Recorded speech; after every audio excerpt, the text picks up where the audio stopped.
It's that time of the year again. Happy holidays, hustlers. Do you have the desire to leave your day job? Are you ready to start living the dream of self-employment?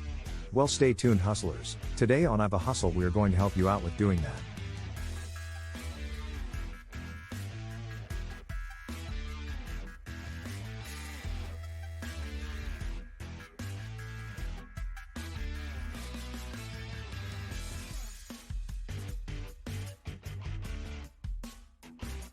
Welcome to this episode of the IVA Hustle channel.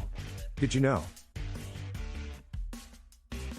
There are 3 ways in which your mindset can have an effect on your life. Becoming an entrepreneur comes with a wide variety of challenges, in addition to the tremendous benefits it offers. One challenge in particular is trying to determine whether or not the mentality of your organization is setting it up for success or failure. Applying common sense is the best way to figure out what kind of mindset you have. As a result, it is quite likely that you will not be successful if you are afraid of failing, because you will not take any risks, and as a result, you will not do anything. It is possible to shift this way of thinking so that, rather than being terrified, you become determined to make sure that your business is successful.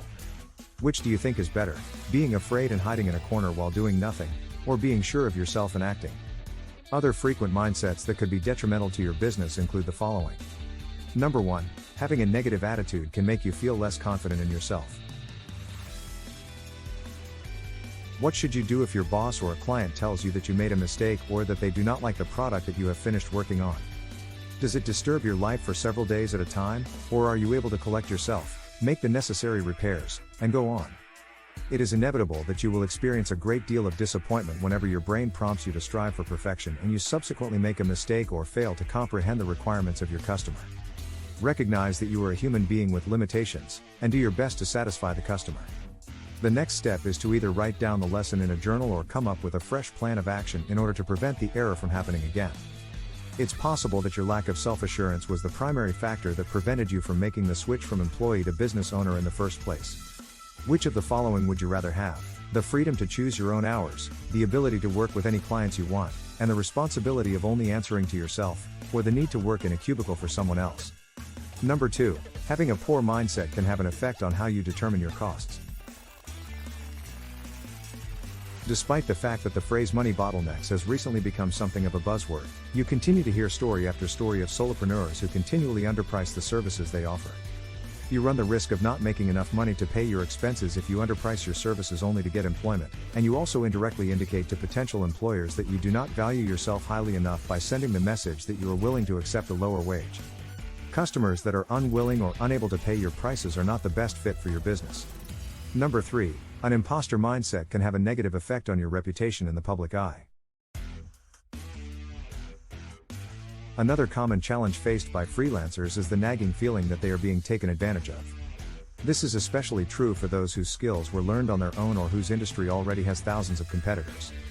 Feeling like an imposter is a contributing factor in a number of self-sabotaging behaviors, including low self-esteem, undervaluing one's abilities, and charging less than one is worth due to the mistaken belief that one is not good enough. If you give potential clients the idea that you are unable to handle the responsibilities of the job, they will probably think twice about hiring you because they want to be sure that you are capable of doing the job.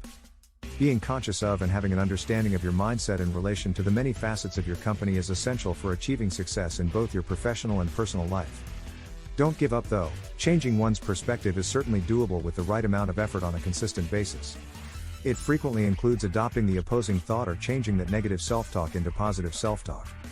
Consider all of the wonderful work that you have done for your customers and read the testimonials that they have left for you. This will help you overcome any lack of confidence you may have. If you do it regularly enough, you will notice an increase in your confidence. Changing your viewpoint may feel like an uphill battle.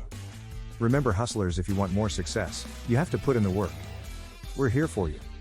So until next time, hustlers. Well, that's it for this episode.